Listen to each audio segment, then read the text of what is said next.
Assalamualaikum warahmatullahi wabarakatuh. Jumpa kembali dengan PD Baca Saham.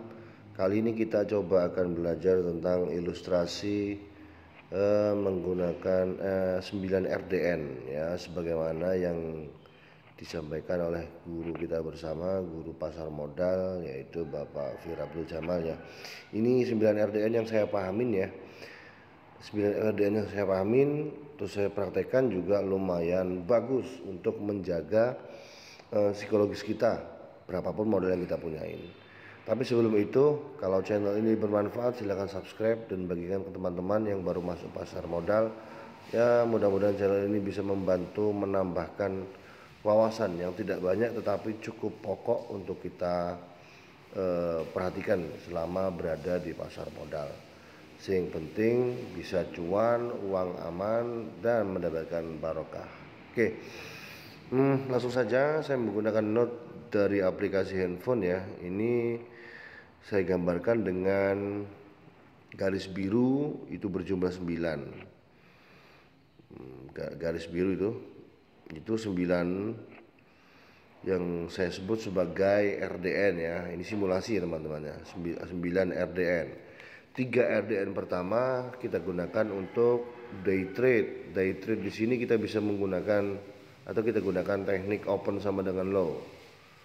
Nah, pada prakteknya mungkin itu tidak bisa kita tidak bisa gunakan langsung 3 RDN yang untuk day trade. Mungkin baru satu itu juga sudah lumayan ya. Kadang satu itu kita bisa menggunakan sampai 5 emiten dalam 1 menit transaksi. Makanya 2 menit transaksi kalau bisa open sama dengan low sebanyak ya setidaknya 5 emiten, kita tunggu sampai 9.30 itu juga cukup lumayan. Oke.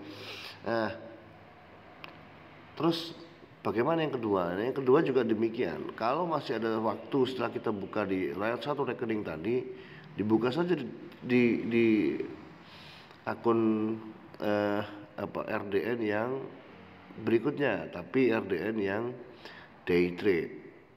Kalau kita masih bisa pantau sampai 2 RDN. Kalau tidak bisa ya sudah, kita cukupkan 2 saja. Kalau kita pantau terlihat naik 1% bungkus, kalau lebih dari 1% ini adalah rezeki tambahan. Nah itu.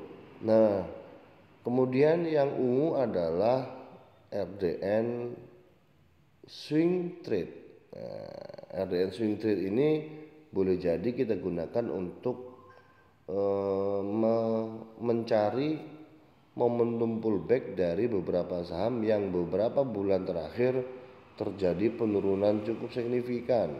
Misalnya turunnya sampai 25% dalam setahun atau dalam 1 bulan.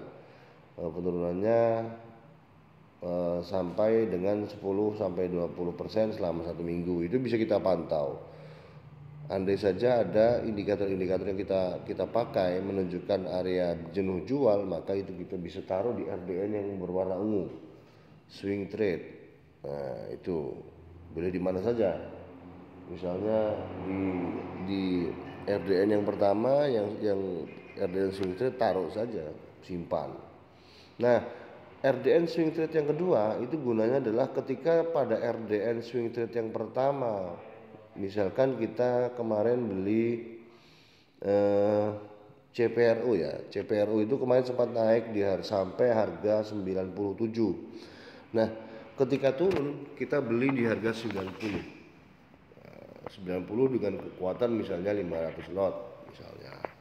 Ternyata masih turun lagi sampai sebelum penutupan lebaran kemarin itu CPRU turun sampai terendah 63. Artinya ketika di 90 kita buka, maka RDN yang kedua itu paling tidak ketika kita menggunakan fraksi harga itu di harga berapa ya? Misalnya 80 nggak beli ya. Tapi misalnya kita beli RDN yang keduanya di harga 80 enggak soal. Artinya yang RDN pertama swing trade tadi sudah kita tutup. Sudah kita tutup ya, kita tutup, tidak kita lihat, beralih ke RDN yang ini. RDN yang ini kita buka, kita ambil posisi misalnya 80, oh ternyata masih turun lagi, kita ambil 70 dah, 70 jebret. Nah ketika sampai ke 70 ini kita tunggu saja, ternyata turun lagi. Bagaimana turun lagi? Tentu waktu turun itu ada momentum sampai 63, kita ambil dari sini pakai RDN yang ini. Nah kalau sudah 3 RDN ini statusnya kita tunggu. Boleh jadi 3 RDN ini kita tidak lihat untuk beberapa waktu, tapi yang kita pantau adalah misalnya kita lihat di RTI, tapi dengan hanya mencermati CPRO masih di harga 60-an, masih harga 70-an, kita biarkan dulu. Waktu CPR sudah berada di harga 90, tentu kita bisa melihat langsung RDN kita yang sudah kita beli tadi. Misalnya di RDN ini yang berdiri di harga 60 itu sudah dapat berapa, RDN yang ini ya sudah dapat berapa, kemudian RDN yang ini sudah dapat berapa, RDN yang ini sudah dapat berapa. Ini kita akumulasikan plus atau minus. Nah, kalau plus maka biasanya atau yang sering kita praktekkan dan yang diajarkan adalah kita akan melakukan net sell pada CPRO. Net sell itu artinya ini plus, ini plus mana? Ini plus, dan ini minus. Kalau dijumlahkan itu masih plus. Nah, itu namanya net sell. Pertimbangannya apa? Ya karena net sell inilah yang kita cari, bukan floating plus. Nah itu. Kemudian yang ini, bagaimana dengan yang ini? Ini adalah akun investing yang jangka waktunya tidak kita ketahui. Misalnya apa? Misalnya adalah strategi menutup gap down. Nah kalau di gap down begini kita pasang di akun yang ini nih, akun yang ini ya, ini buat gap down, beli di situ, beli di akun gap down atau akun investing. Karena menurut Pak Fir itu kita tidak tahu kapan gap down itu ditutup, tapi yang pasti gap down itu pasti tertutup. Diceritakan beliau juga pernah menunggu gap down tertutup itu sampai 7 tahun ya. Dan ketika tutup dia terus naik sampai ke 300 atau net sell 300%, kan lumayan itu kita bisa tiru. Kenapa? Karena beliau juga salah satu legenda pasar modal. Kalau sudah bertemu dengan guru yang tepat, maka soal keuntungan bisa kita tunggu kalau kita masih tetap percaya diri dan istiqomah dengan apa yang kita lakukan sekarang ini ya. Itu nah bagaimana dengan konsep 9 RDN ini? Bisa nggak kita gunakan di satu sekuritas? Bisa banget. Yang perlu teman-teman perhatikan adalah bahwa kita bisa menggunakan bikin 9 akun RDN ini di satu sekuritas.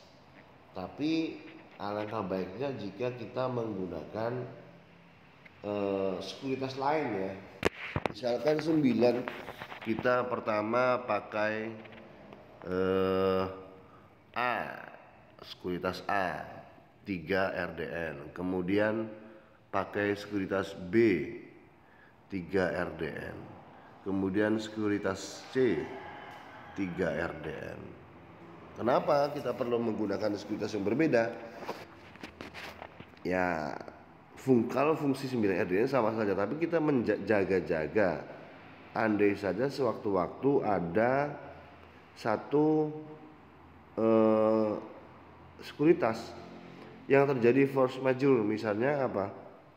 Misalnya terjadi insiden tidak terduga, misalnya pada waktu bulan Desember, kalau tidak salah Desember 2021 itu salah satu tower yang menyimpan database beberapa sekuritas itu terjadi kebakaran hebat, sehingga beberapa database-nya atau ruang server juga terjadi kebakaran, sehingga terjadi beberapa hari delay ya, dan untuk beberapa bulan masih terjadi lemot lah. Tapi kayak misalnya gini, ini sekuritas apa gitu ya, kemarin kena itu apa gitu ya, saya tidak sebut namanya. Misalnya ini nyantol, ini di sini kita masih swing trade di sini, ternyata sekuritasnya terjadi apa tadi, bencana atau musibah tidak terduga seperti kebakaran di server. Nah, ini mesti gini pending, tapi dari pengalaman dana kita tidak akan hilang. Nah, ketika ini berhenti, kita masih punya cadangan 2 di sini. Nah, 2 inilah yang akan terus kita lakukan pantauan atau perdagangan dari hari ke hari sambil menunggu yang ini kembali normal lagi. Nah, itu kira-kira teman-teman, 9 RDN sebaiknya kita pasang di sekuritas yang berbeda. Gitu ya. Ya, apa saja terserah lah. Teman-teman pakai yang mana. Itu saja yang bisa kami sampaikan, mudah-mudahan bermanfaat. Kalau ada yang belum jelas silahkan tanya di kolom komentar untuk membuat kita memiliki pemahaman yang sama. Mudah-mudahan tetap percaya diri. Assalamualaikum warahmatullahi wabarakatuh.